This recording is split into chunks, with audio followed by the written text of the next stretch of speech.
ठंडे पानी से मुंह धोने से मुंह की जल्द फट जाती है। चावल खाकर फौरन पानी ना पिएं, इससे पेट फूल सकता है। नापाकी की हालत में खाना बनाने से घर में गुर्बत आती है। कम उम्र में शादी करने से बुढ़ापा जल्दी नहीं आता। हमल के दौरान गर्म चीजें नहीं खानी चाहिए, इससे पैदा होने वाला बच्चा कमजोर होता है। दांतों से नाखून काटने से नजर कमजोर होती है। सुबह सवेरे लेट उठने से घर से बरकत चली जाती है।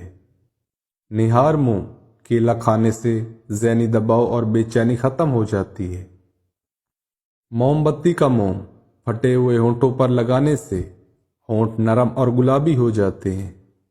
साग में मक्खन डालकर खाने से रात को बार बार पेशाब आना बंद हो जाता है। अगर पेशाब पीला आता हो या आना बंद हो जाए तो भिंडी का सालन खाने से पेशाब खुल जाता है। निहार मुंह माल्टे की खुशबू सूंघने से दिमाग फ्रेश रहता है। आंख दुखती रहती हो तो कभी नजर कमजोर नहीं होती। लाल रंग का कपड़ा पहनकर शहद उतारने से कभी शहद की मक्खियां डांग नहीं मारती। जुकाम का होना बरस की बीमारी से निजात दिलाता है। हमल के दौरान औरत अगर मट्टी खाती हो तो समझ जाओ उसका बेटा पैदा होगा। खांसी होने से फालिज की बीमारी नहीं आती।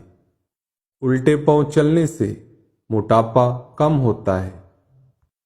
अगर होंठ फट रहे हों तो दूध की मलाई होंठों पर लगाएं, होंठ ठीक हो जाएंगे।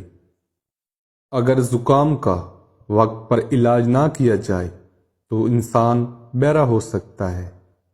सर के बाल बहुत ज्यादा झड़ते हों तो रात के वक्त अचार का तेल सर पर लगाएं, बाल झड़ना ठीक हो जाएंगे। अगर थकावट महसूस हो रही हो तो पानी में नमक डालकर पी लें। सर और तेल की बजाय घी लगाने से दिमाग को ताकत मिलती है।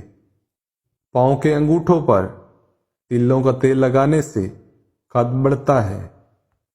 घुटनों पर जैतून का तेल लगाने से घुटने दर्द नहीं करते।